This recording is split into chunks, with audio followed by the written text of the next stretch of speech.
Welcome back to Learning from a Layman. I'm Carl Christensen, joined again by most of the crew. So Cameron's back. Hi, Cameron. Hi, waving. Waving doesn't help in a podcast. Insufficient. Well, yeah, Cameron, I'm sorry about that. There we go. I am here. Okay. And Matt, you're back. Welcome back, Matt. Thank you. It's good to be here. Yes.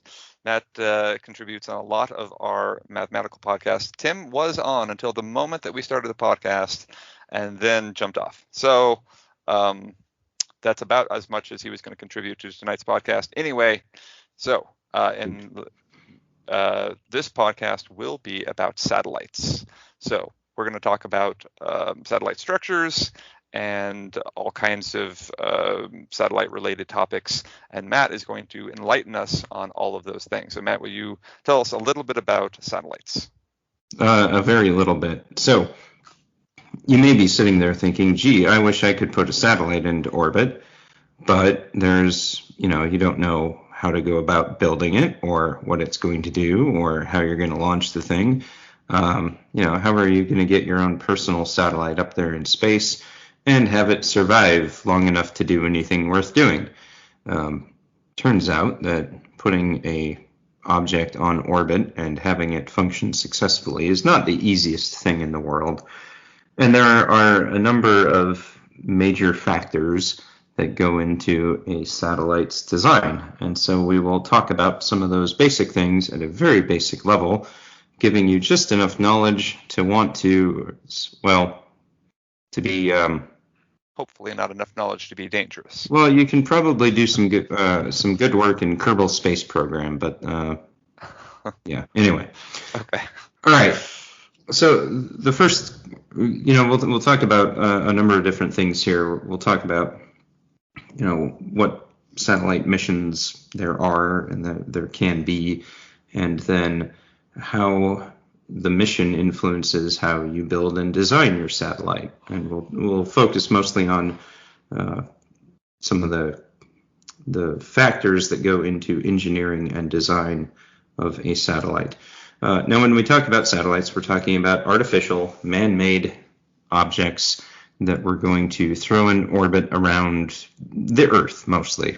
I mean, you can, if you feel like putting a satellite around Mars or the Moon or Titan or whatever, that's up to you. But we're going to kind of hang around Earth for the purposes of our discussion today. That's a good plan. So the first question that you want to ask yourself is, what do I want my satellite to do?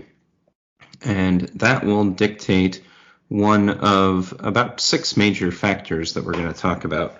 We're going to talk about payload, structure, power, telemetry, tracking and control, thermal control, and then attitude and position control. And that last one we might split up a little bit. But the first one that you want to think about is the payload.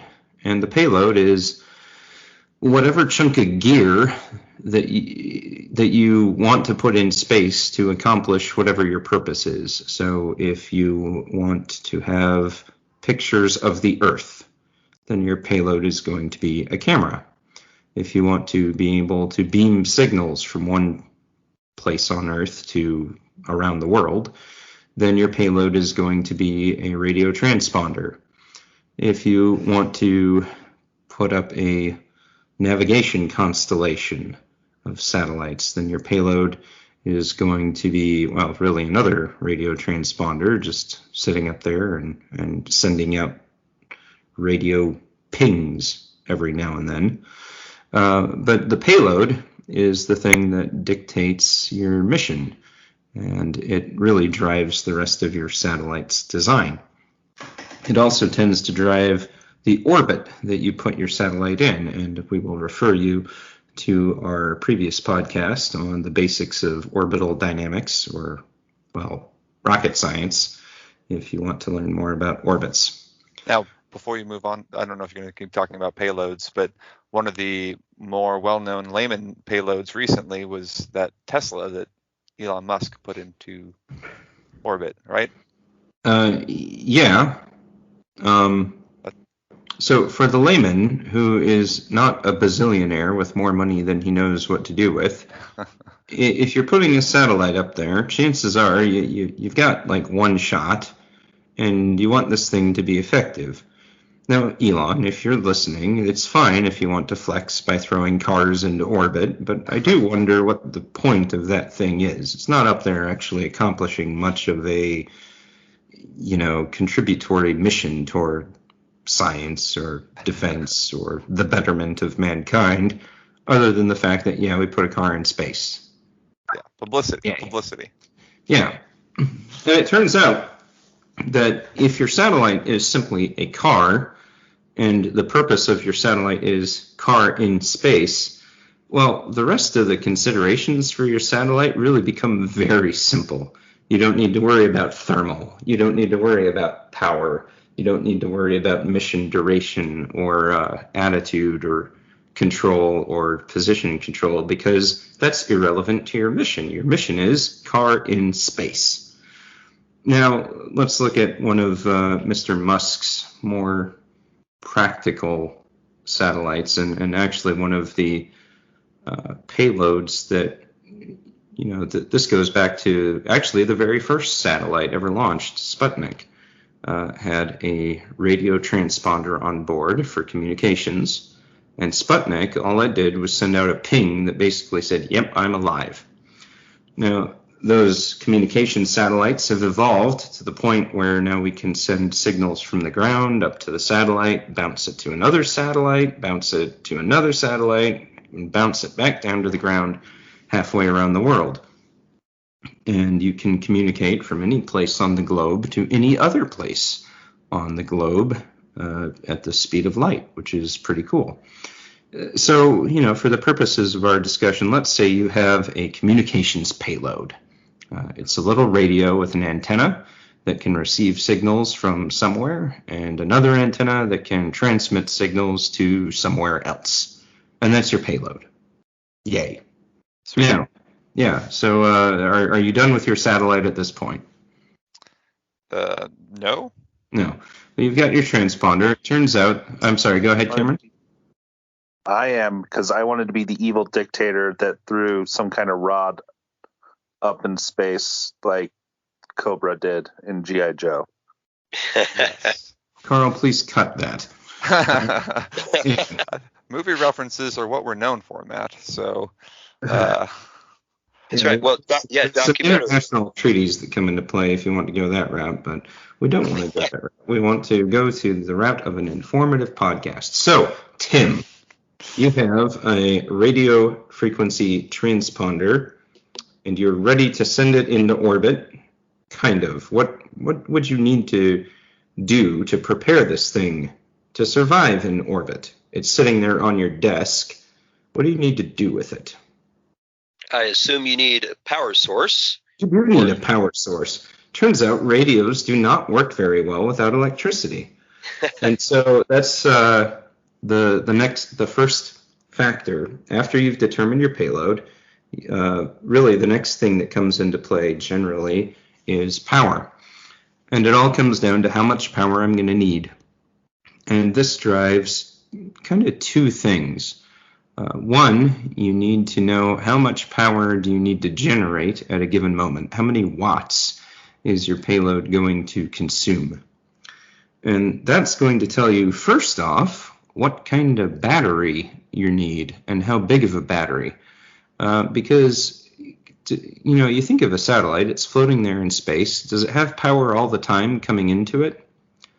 Most satellites get their power through solar panels, right? Yeah. And as long as the sun is shining, you can get some amount of wattage through your solar panels. Yes? Yes. Well, if you're not eclipsed by the Earth, right? And you definitely probably will be eclipsed by the Earth, depending on your orbit, depending on how far from the Earth you are. In general, it really depends on where you are and what you're doing. Communications satellites that live out in the geosynchronous belt, again, see our previous podcast, are 20 some odd thousand miles from the Earth. they don't get eclipsed very much. And so you can count on a more steady power supply. And so your battery, is sized accordingly. Now, the Starlink satellites that SpaceX is doing to provide internet everywhere, those are in low Earth orbit. They're very close to the Earth. They're at an altitude of, a few hundred kilometers. They're in eclipse about half the time. And so they are on battery power about half the time. And so, that's part of the consideration of your power system. What size of solar panel do I need to generate enough power to charge my battery sufficient that it can provide constant power to my payload, whatever my payload is? And, a radio frequency transponder that's close to the Earth, it needs an amount of power. That same transponder far away from the Earth, in geosynchronous orbit, for example, would need about 4 times as much power, depending on, actually, no, more than that. It would, power changes with the square of the distance, so you could need significantly more power out at geo. But anyway, that's kind of the first consideration. How much power does your payload need? And with that, how much solar panel functionality and how much battery do I need to keep that thing going?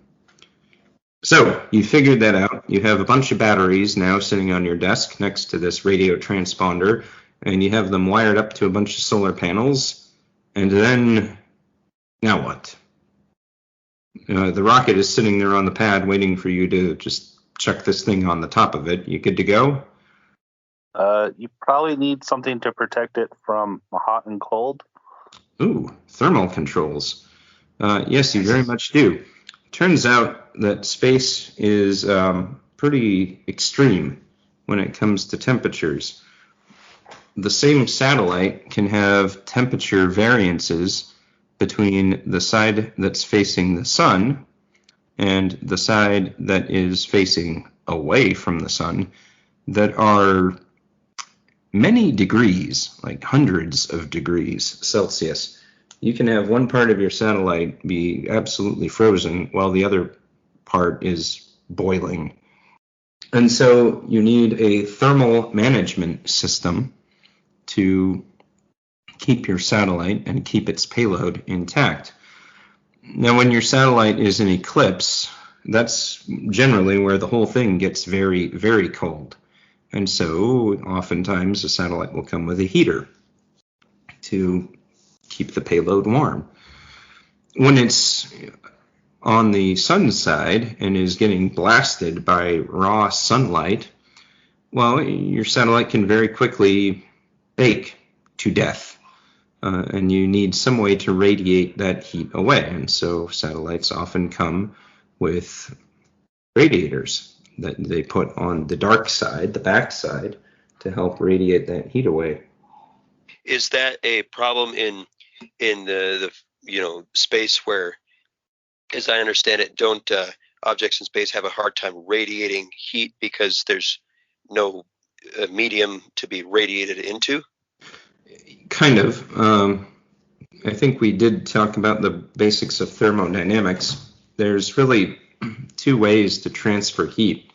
There is pure radiation, which is how satellites absorb heat and how they get rid of heat.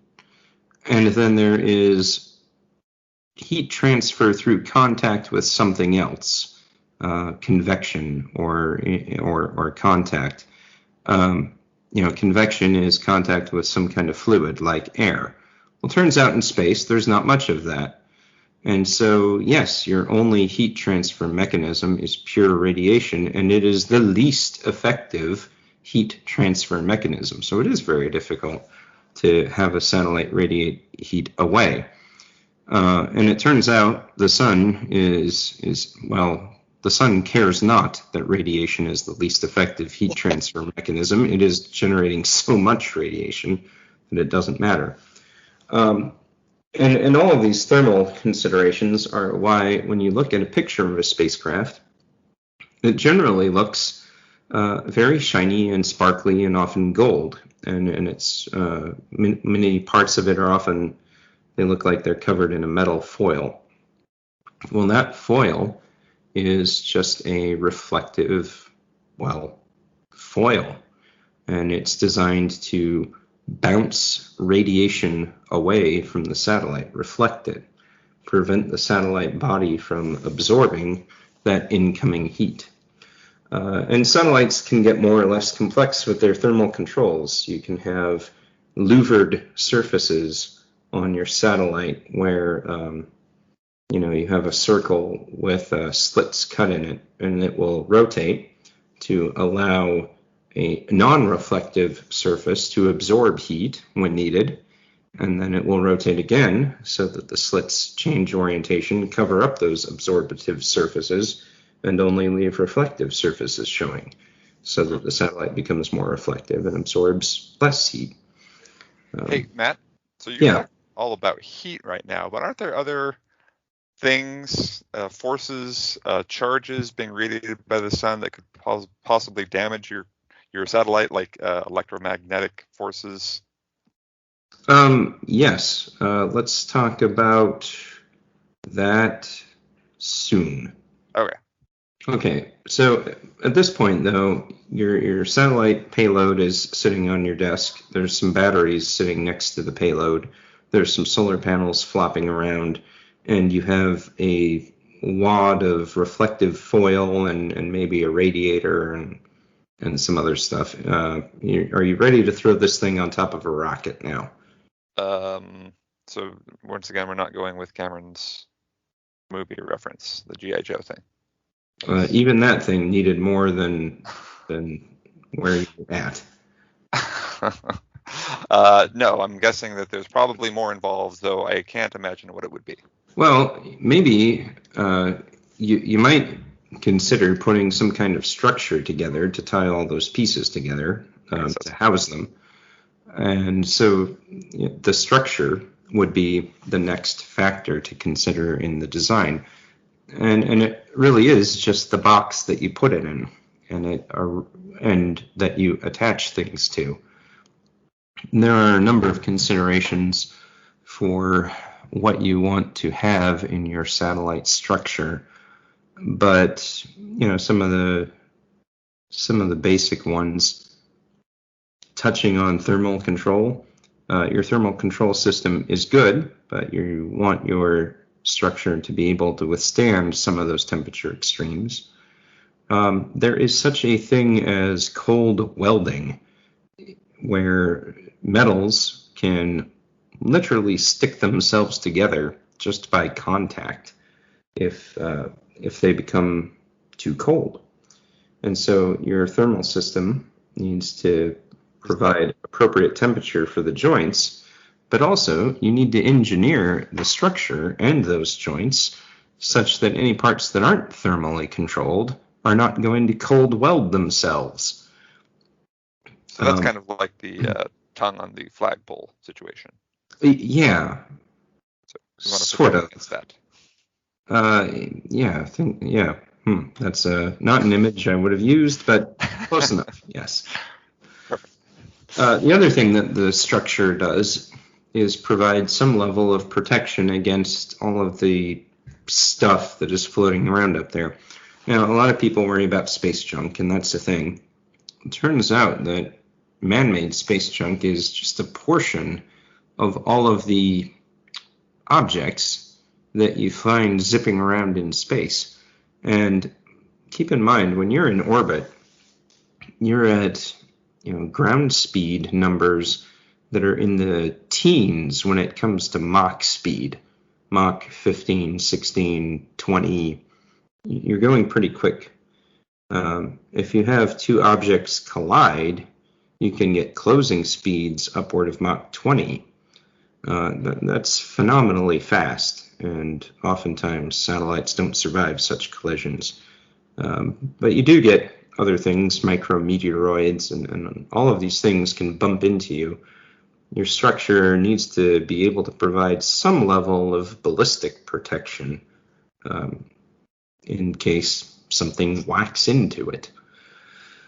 Sorry, go ahead. Question? I was going to say that sounds challenging given the speeds you've got involved, right? Like this has to be quite thick or strong, which would then make it difficult to launch into space because of the weight involved. Yeah.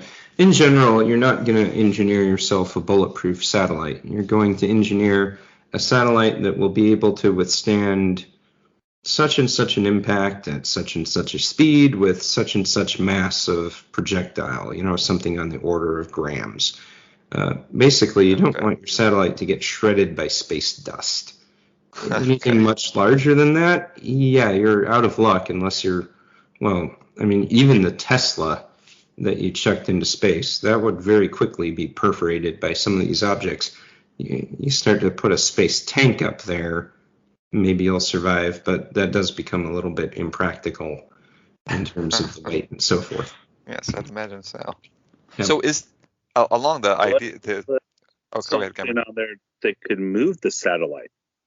Yeah. If you have gotten to the next factor of positioning control, which we haven't yet, but let's hit really quick some of the radiation things, because structure is as good a place to talk about that as any of the electronics and equipment that you have on the satellite is going to need to be what we call hardened, sufficient that it will survive in that, stellar environment.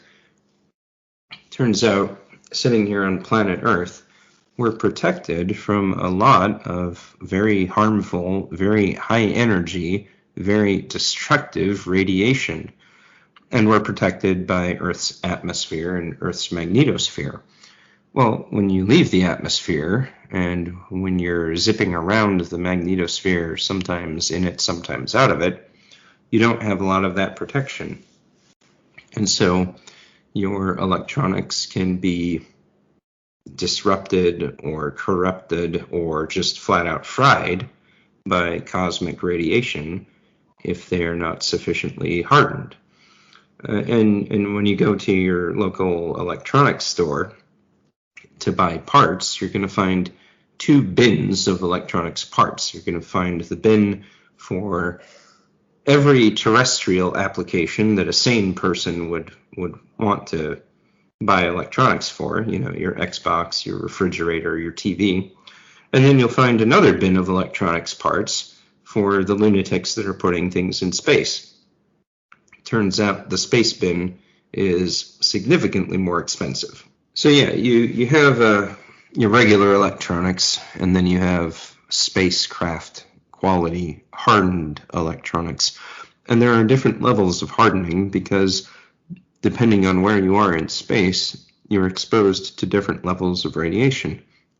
Turns out that the Earth is surrounded by two very large donuts of charged particles called the Van Allen radiation belts. These are not good places for a satellite to live. Your satellite will slowly degrade and die because of the ionizing radiation.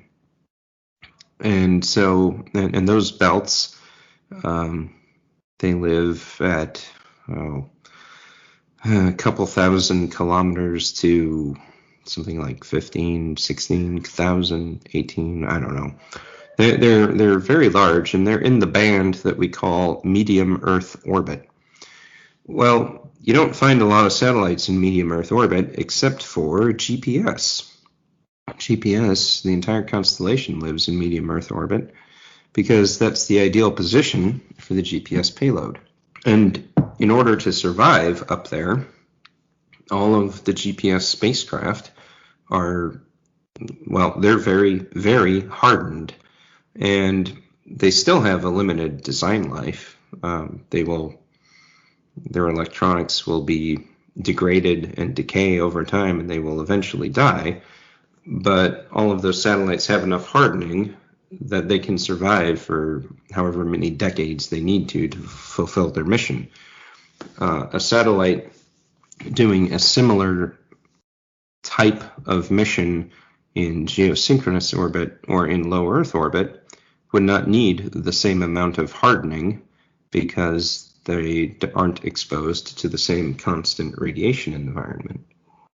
So some of the things that we talked about so far sound pretty layman to some extent, as far as like some. Yeah, it turns out building a satellite is really quite simple. Well, I don't know if I'd go that far, but You just can the buy idea a that kit online for $100. that will actually build you a satellite. Mm-hmm. What? Yeah, Not done this. universities do this in classrooms. Now, if you want to launch the thing into orbit, well, you're going to need to contract with that.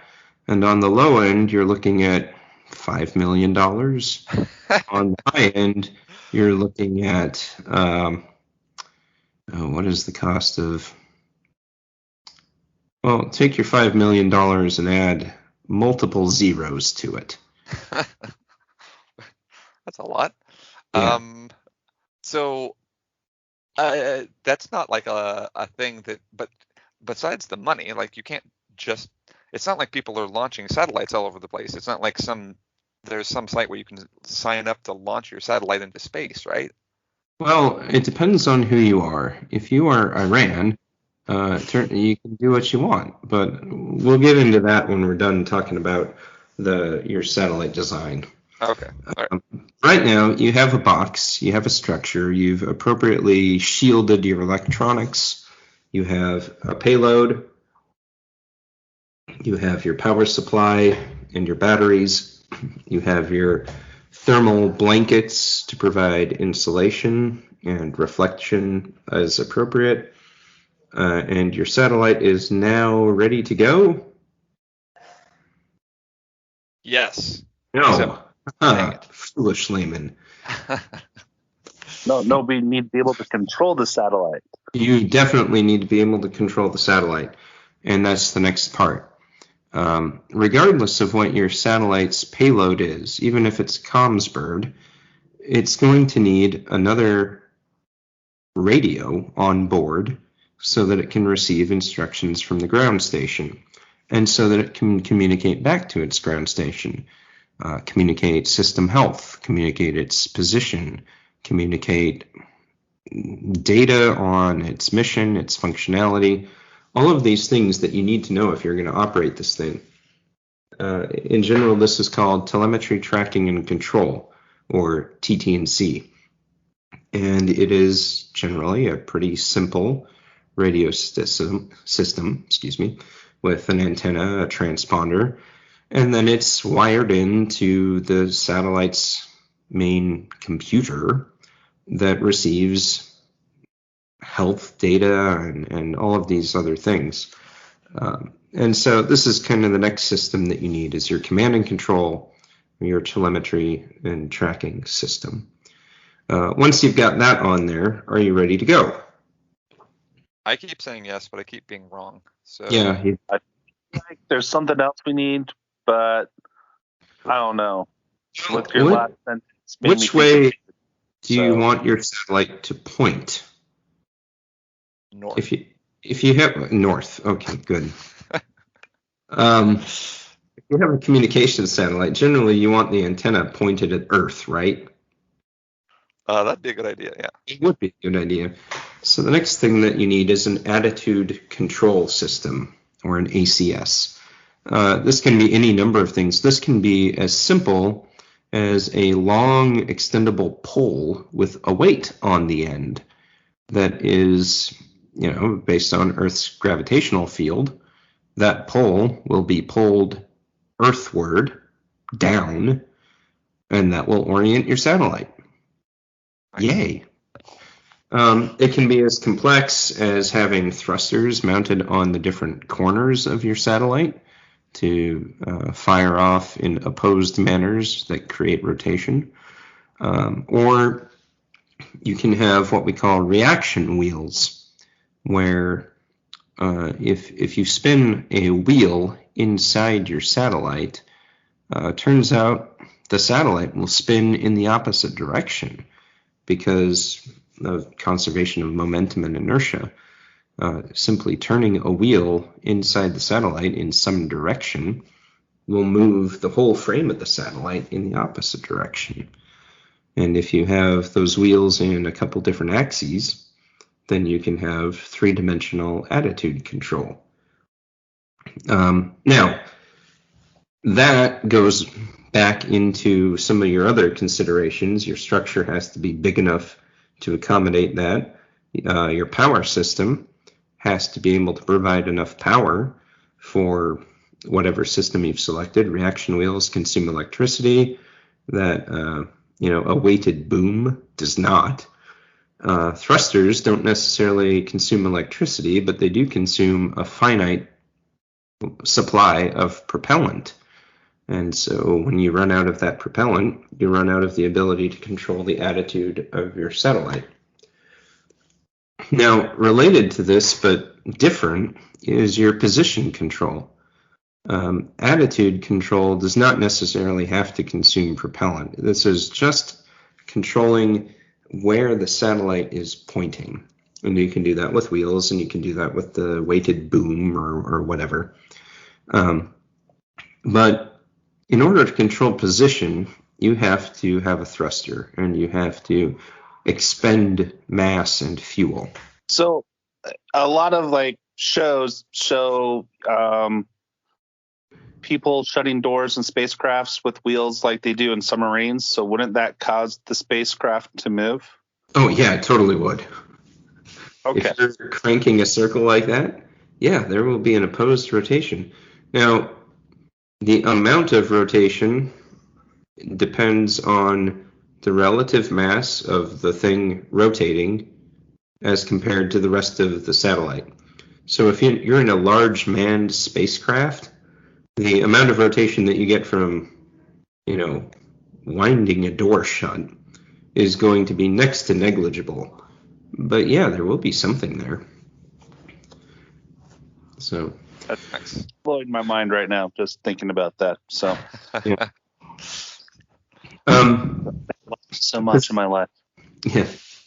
So many lies have been told about how space works. Star Trek. G.I. Joe. Anyway, position control. This is putting thrusters on the outside of your satellite to make sure that you stay in the chunk of space that you want to be in. Sometimes you may not need position control. If your mission life is on the order of months, then you go up, you do your mission for as long as you can, and you deorbit and burn back into Earth. And that's a thing. Many universities and small satellite builders have very short mission lives, especially for experimental payloads and things like that. And they don't need to do much in the way of station keeping. They come down when they come down. Now, if I'm going to buy a multi-$100 million satellite for communications and throw it out to geosynchronous orbit on a multi-$100 million rocket, I'm going to want that thing to last a long time, and I'm going to want it to stay where I put it and keep its position. And so I will put thrusters on it, and I will put a large fuel tank on it so that it can maintain its position for decades. And this again plays into some of your other factors. Power, a little bit less. Generally, we're talking about essentially mini rocket thrusters. Not necessarily, they don't consume a lot of power to actuate. But we are talking about things that influence your structure and that are potentially going to make your satellite much bigger if you have a large fuel tank on board. That propellant generally needs to be held at a certain temperature, so that influences your thermal control system. And your command and control system needs to be able to activate and accommodate those positioning systems. Related, if you want your satellite to hold position, your satellite needs to know where it is and what orientation it's in. And there's a couple different ways that you can do this. Some satellites Well, the classic one is to use a star tracker. And this is just a camera on the satellite that's pointed out into space that looks at the star field and compares it with a known star map. And based on that comparison, the satellite can figure out where it is and what way it's pointed. And then it can make attitude and position corrections accordingly. That's the very basic one, is the star tracker. But after you've got all of those things together, you have your structure, you have your batteries, your solar panels, your thermal insulators, your mission payload, your attitude and position control systems, and then you have your telemetry and command and control systems. Are you ready to launch this thing? Yes. Kind of. It depends on how much you care about being a good citizen of the international community. And this goes to your question about people just chucking things into space, right, left, and center for with no regulation or concern. There actually are different bodies that do govern some of this. The International Telecommunications Union, or ITU, actually allocates slots in geosynchronous orbit. And they divide them up by degrees or fractions of a degree or something. And you register for a slot, and there's probably something else already there. But anyway, you register for a slot, and then you're given approval by this international organization to launch your satellite into that slot. Now, some nations care less for that kind of thing. North Korea routinely attempts to chuck things into orbit with varying degrees of success. Iran recently launched a satellite into low Earth orbit and was all excited about it until they realized that it was tumbling in an uncontrolled manner. Now, we talked about attitude control. That's making sure that your satellite is pointing the right way. If your attitude control is non-functional or poor, well, your satellite is going to point every which way. And at that point, it becomes kind of hard to use. But anyway, regardless, if you are a responsible member of the international community, yeah, there is coordination that you go through sometimes at the international level to set these things up. Most nations, regardless of the ITU, do have regulations about what you can fly where and what you can launch. The United States has a slew of regulations on what payloads you can put where and with whom you have to register and what fees you have to pay and all of these things. All right, so with that, you've built your communication satellite. You've registered with the ITU to put it up in wherever it's going. You've spent many millions of dollars for your launch vehicle. Are you now ready to chuck this thing up into space? Yes. Yeah, actually, at that point, you pretty much are. All right.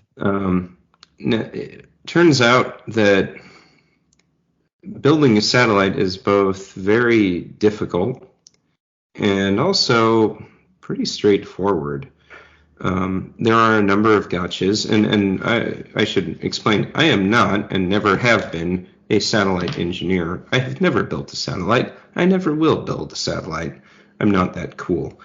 But if I was, you can start by going to, you can do a Google search. There are companies that sell educational build a satellite kits. One that comes to mind is Pumpkin, and they're not a sponsor of this channel or anything, but they could be. They could be. Anything is possible. But they do educational build a CubeSat kits.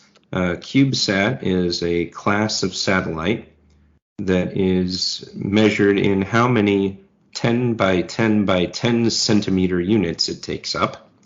And you can build a 1U 10 10 by 10 by 10 centimeters, being 1U, you can build a 1U CubeSat using this little kit. And it will have all of the things that we talked about. It will have reaction wheels for attitude control. It will have solar panels that you can not necessarily have on wings, but that you can slap on the body of your little cube that will provide power, hooked up to a battery, hooked up to a control module with an antenna, with appropriate thermal protections in place. And you can build for like $100. Okay, I should check that. That is what I heard it was. I have no idea what Pumpkin sells their satellites for, but it is affordable. It's meant to be an educational thing. And theoretically, you could chuck one of these into space. Now, I think Pumpkin is, in particular, is more of a classroom demonstrator. I should stop talking about Pumpkin. Many of these are classroom demonstrators. They may not necessarily have like the structure that you need to survive in orbit for more than a few minutes. I have But a question yeah. about. So we talked about payload, we talked about all that stuff, and then you said you slap it on a rocket and off it goes. Well, that slapping it on a rocket part sounds a bit complicated. Both, how do you get it attached to the rocket such that it doesn't become unattach until it's supposed to, and when, how does that happen? When does the rocket deliver the payload and just leave it? Because the rocket's not going to be strapped to it in orbit, right? Well, I would say tune in next time for our podcast on the basics of orbital insertion. All right, that's a whole different topic, huh? It doesn't have to be. Yeah, the interface between a satellite and a launch vehicle is not necessarily as simple as bolting it on there. In general, you have a separation system, and your rocket comes with its own degree of specifications. Any rocket that goes up is going to experience some degree of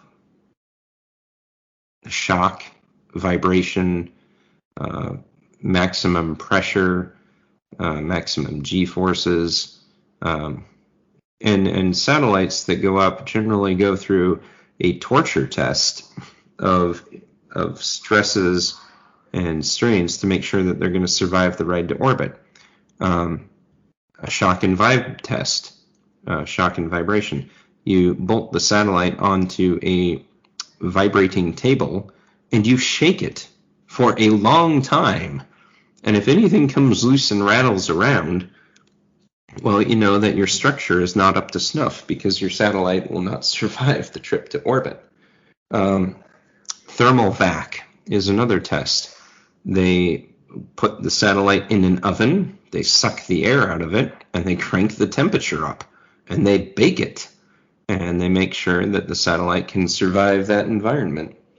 There are a number of interfaces that you can get for your launch vehicle, depending on the size of your satellite, and a number of other things. I mentioned CubeSats. There are different types of CubeSat dispensers that are pretty straightforward. And they are, in the overall scheme of the major mission,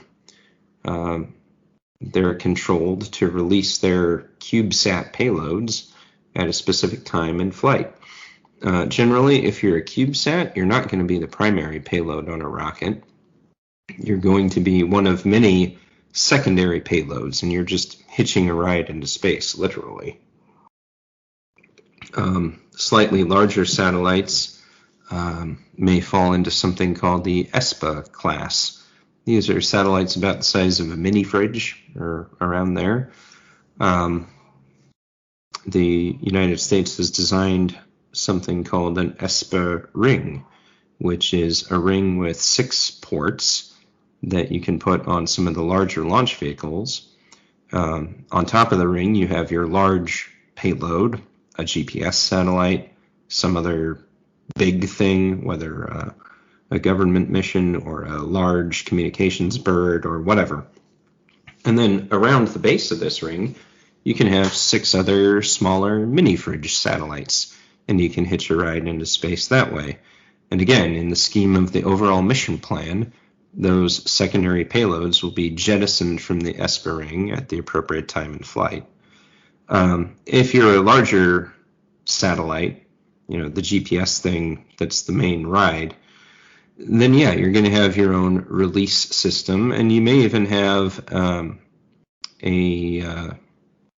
some kind of damper between you and the rocket. Different systems exist to damp out some of that vibration, make the ride a little bit easier. But all of them incorporate some kind of release mechanism where generally it's two rings, one bolted to the satellite, one bolted to the launch vehicle, and those two rings click together, and on the required signal, they click apart.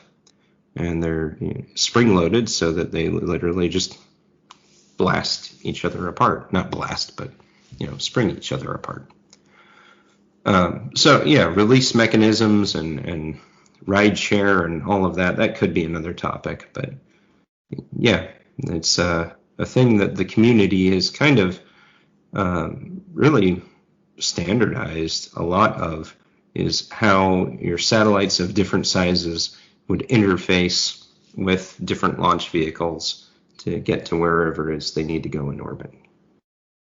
Nice. So yeah, that could be the last piece, is you need your interface and your release system and then you need to go through all of the qualification testing, where you shake your satellite, you bake it, you put it in vacuum and bake it.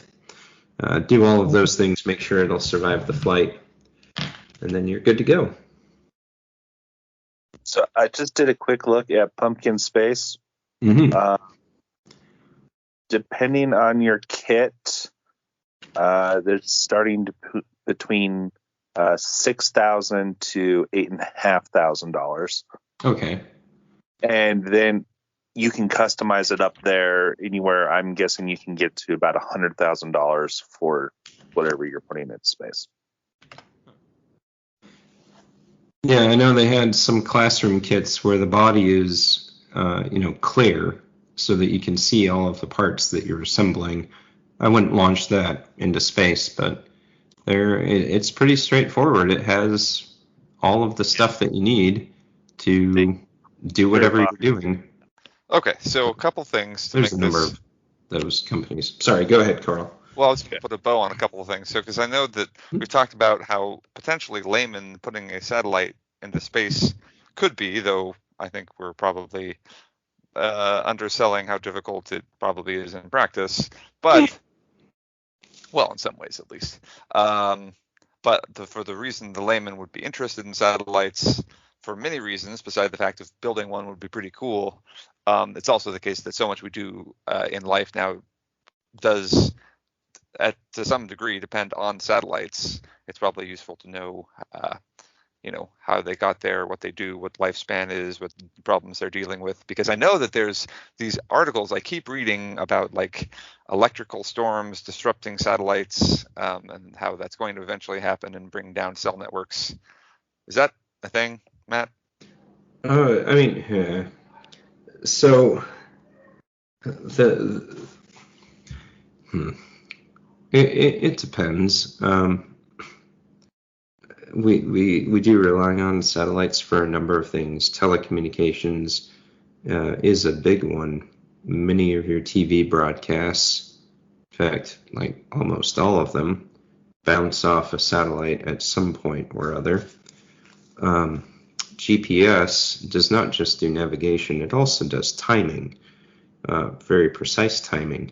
And many communications networks, including financial networks, anything from your credit card reader at your store to your ATM to all kinds of things, they all run, the cell networks, they all depend on ultra precise timing. Much of that does come from GPS or other sources. Now, most of these things are able to survive on a backup or with some period for some period of time if that signal gets disrupted. But yeah, it's a thing, and that's part of why those GPS satellites, they're not only hardened to withstand significant amounts of radiation, but we're also constantly launching them. The United States we didn't just put a GPS constellation on orbit and then walk away.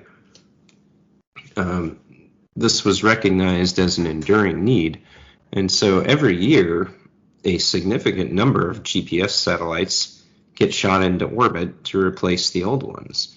And the plan is to do that forever, because we're always going to need navigation and timing. Whether or not GPS satellites remain in the same form, those spacecraft in medium Earth orbit, whether or not they become, I don't know, smaller, faster, better, cheaper, that's I don't know, but that mission will continue, right. And they will continue to be replaced and updated and hardened so that their mission can endure. Yeah. So and you see a lot of other nations have moved to provide their own GPS-like systems. The European Union has one called Galileo. China has one, I forget what it's called. Russia has one called GLONASS. And I think a couple other companies were looking at doing, if not global navigation and timing, at least regional navigation and timing. I think Japan actually put one up that they could use. Okay, so essentially, yeah, you're saying that everyone is essentially, the satellite system is just continually getting better and improving such that we should be able to withstand disruptions to the system to some degree at least. Yeah, that would be the hope. All right. So, and then the other thing I think the layman needs to know before we sign off here is then what satellites are not capable of. So Cameron and I brought up earlier, in a pause in the podcast that the movie Geostorm, right, Cameron? Yes. What's the idea behind Geostorm, Cameron? The idea is it's basically a giant web that goes around the Earth that controls the weather by manipulating something. Yeah, I forget. Doesn't it shoot like lasers at the Earth or something like that, and it controls weather in that way or something along those lines? Yeah, it can heat and cool the weather patterns to normalize it out so you don't get crazy storms anymore. Right. And so the world becomes greener. Well, which does not seem practical at all. Yeah, I mean, outside of a number of websites that I would call questionably credible, I'm not aware of anything about satellites shooting lasers at Earth to control weather. So not yet is what you're saying. Yeah, well, okay. You want to talk about power systems. And again, I will refer you to our Introduction to Lasers podcast that we did. That's a good one. Yeah. Lasers slurp down a lot of power. Weather controlling lasers, I don't even know what that would look like, but let's pretend that's a thing. You can imagine a weather controlling laser would slurp down even more power. Solar panels, as cool as they are not known for providing large amounts of power. So, I mean, no, you can't do this. Not from a satellite. No. Okay, so the layman now understands that the potential documentary, as we've talked about in previous podcasts, Geostorm, is not fully accurate. Yeah, it joins the ranks of Back to the Future and disappointing Hollywood representations. Right, exactly. So that gives you a good perspective, I think, on what satellites do and what they do not do. So any other, I guess before I give Matt any final word on satellites, I'd like to tell our users, once again, computer scientists, Possibly listeners. Listeners is a better word for them. It is. We have every state and territory in Australia that listen to us. Almost every province in Canada. So I guess I can call out the Yukonites or Yukonese. The Yukon Territory. All right, that's what we need here because we have the Northwest Territories and none of it that listen to us routinely now, but not the Yukonese. Is that Yukonites? All right. Well, we'll call them something. But yeah, we're all 50 states in the United States, though Vermont is a bit reluctant. Maybe their taste is slightly different than what we serve up here at Learn It From a Layman. We need to do more syrup-related podcasts. By the way, Australia, the wombat is my second favorite animal. That's right. We have the moose is not in the top 5. Sorry, Canada. Yeah, you're not earning us these Yukonites. Moose is in my top 5. There we go. That's right. Cameron's nickname, for those that are not aware, because it has not come in a podcast before, I don't think. Cameron's nickname is Moose. So I think that should earn us some Canadian listeners. Many much Moose. Yeah. All right. Okay. Final words on satellites, Matt. Anything else about satellite structure and or satellite missions? I think that this podcast has clearly and succinctly communicated all the knowledge needed for somebody to go out and start satelliting. Yeah, so don't become North Korea. Don't launch them willy-nilly. But when you build your satellite that you've learned how to build from Learn It From a Layman, register it with your local satellite registry system thing, and then pay your $5 million and launch it into space. $5 million. Or something. Well, it depends. Some of those CubeSats can get rides that are in the hundreds of thousands. Hey, there you go. So there is hope. Yep. All right. Well, thanks, Matt, for the insights into satellites, and we will be back again soon with our new podcast. We'll talk to you then.